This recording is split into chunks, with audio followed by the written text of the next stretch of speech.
Good afternoon. It's been a couple days since I've made a video. I've been going through some things, taking care of some things, helping my sister and my brother-in-law out, and talking with family and just fellowshipping. And it's been important for me to kind of regroup.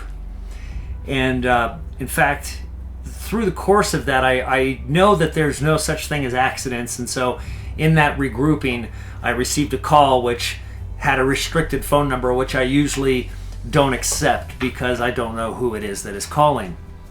But something told me to pick it up, and it was a very dear friend of mine who is an actor, Cuba Gooding Jr. And it was a remarkable conversation. We spent about an hour and a half on the phone. And the wonderful part about it is that we haven't had an opportunity to really discuss too much about spirituality or any of the things that we've learned. And so it was a conversation of a great discussion of truth. He's watched some of the videos, and currently he's busy running around the world doing what he does and making films. And but it was terrific to hear from him. We had both of us were obviously he was one of the stars of the movie, but we made a movie called What Dreams May Come with Robin Williams and Annabella Sciorra, as well as Cuba. And so we got to talk about that and how many truths that are in that movie that we only reflect on now as being truth, but at the time being of the dogmatic Christianity thinking that there wasn't a whole lot of truth in it. And so it was interesting to have this conversation.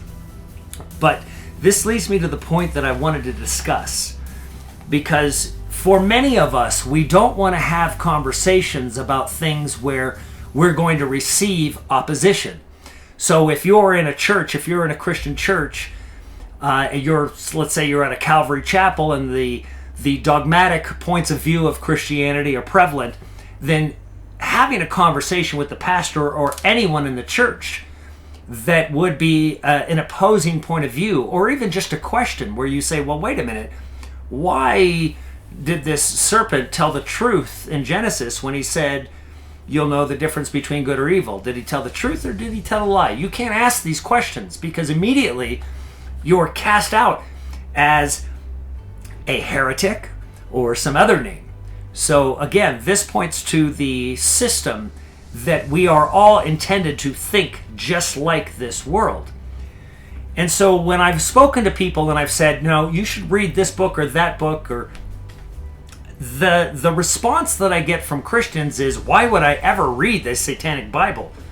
And I go, well, wouldn't you want to know how they think and how they operate so you could see their works more vividly? Because obviously the enemy is very subversive. So wouldn't you want to know? So this blocking of truths and accepting a dogmatic point of view, accepting what you're told and not questioning it, is precisely why this world has the problems that it has.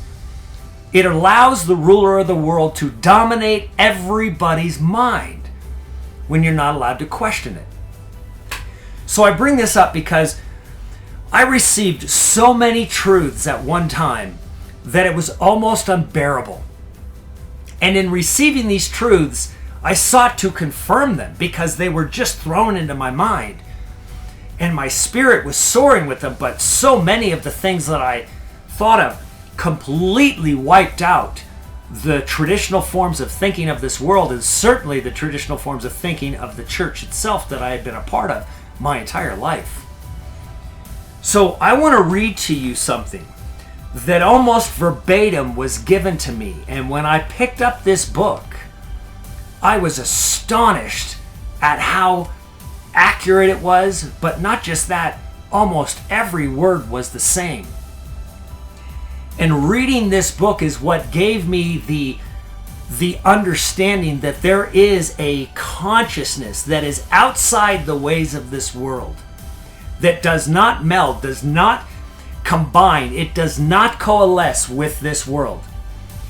And this all came from a confirmation in reading this book. Now, there are many people that will call this book every kind of name. They'll call it New Age or whatever. I had never heard of this book, nor do I know many people that had ever heard of it. And if they had, they didn't mention anything about it. Now, the funny thing is I've recently learned that this book was attempted to be given to me at a past time, and I completely ignored it. I completely passed it by, and this was many years ago. But somehow this book still found its way into my hands just so I could see this. But it's a good thing that I didn't read it when it was originally given to me, because I wouldn't have seen what I needed to see in it. Now, I'm not going to tell you, just like anything, as you've seen, I'll post a video that from David Wilcock or somebody else in a YouTube video. As long as what they're speaking is truth, I'll post the truth that they're speaking. It doesn't matter to me whether their previous statements or other statements they've made aren't necessarily truthful. I believe that everybody is speaking the truth of their truth. I don't think anybody is out there intentionally trying to deceive you except the rulers of this world and the governments of this world. They're the ones in power. So I'm going to read to you a portion of this book, and you'll probably hear the similarities of the things that I speak. And then I'll tell you the title. And I'm going to change a piece of this to reference Christ instead of the title of this book, just so you'll see exactly what I'm talking about. This is how Christ works. Christ makes a fundamental distinction between the real and the unreal, between knowledge and perception. Knowledge is truth under one law, the law of love or God. Truth is unalterable, eternal, and unambiguous. It can be unrecognized, but it cannot be changed. Now, how many times have you heard me say that very thing? It is something that must resonate in every single thing that you do when you're going through these things, that truth is unalterable. It cannot be changed. So when you find the truth in you, you need to build that as the cornerstone of who you are, that is the truth. It's not because that person told it to you. It's because you might have heard it or seen it or read it, and then you applied it. And then, more importantly than anything, as I was having this conversation with Cuba today, it's evidence that we find. Once we find this truth and we've heard it, we don't believe it is truth until we begin now looking around us and seeing how things act according to that truth. And those things now confirm it as true. So when I say we've been here before on this earth, you begin to look at things in a new way and find evidence that we've been here before. Like the 10-year-old girl that sits at a piano and has never played in her life, never had a lesson, doesn't know anything about it, yet can play a concerto. So this is what I'm speaking of.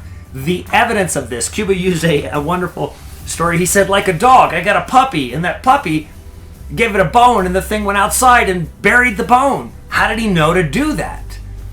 That it's built in. That puppy's probably been here before, we were talking about. So it was a wonderful conversation. But let me continue in reading this, and then I'm going to tell you what book this is. And again, I'm not going to tell you that the entire thing is true, but I've read it cover to cover, and there isn't a whole lot that I would disagree with. It's not a religious book at all. It's a book about you. So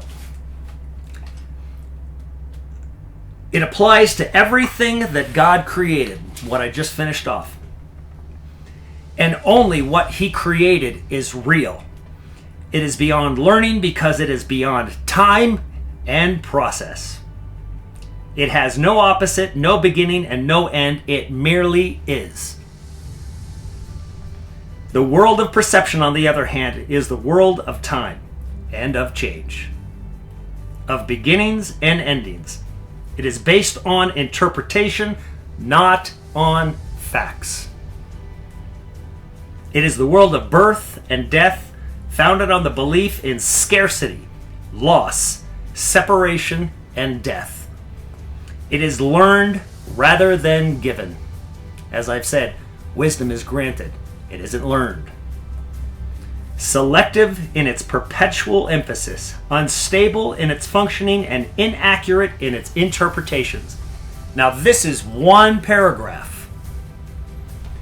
It is a beautifully written book, and according to the author, that was transmitted to the author.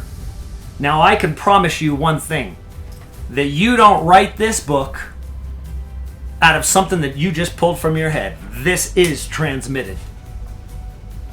So when you hear that something is divinely written, these words and the wisdom that is within this book was transmitted. It was granted. Now, as with everything, you have to discern what is of the Father and what is of the enemy, which is no different than the Bible, which is no different than any movie, which is no different than any song or anything else in this world. There is no place in this world where the enemy's fingers are not involved. This book is called A Course in Miracles. And before everybody flips out that believes that this is a New Age book, I highly doubt you've even picked it up and read it. Because that paragraph that I just read to you, if that's all you read in this book, then that is the mind-altering opening that you need to understand everything else you need to understand. So I point you to this book because it became a confirmation of all the things that I had received.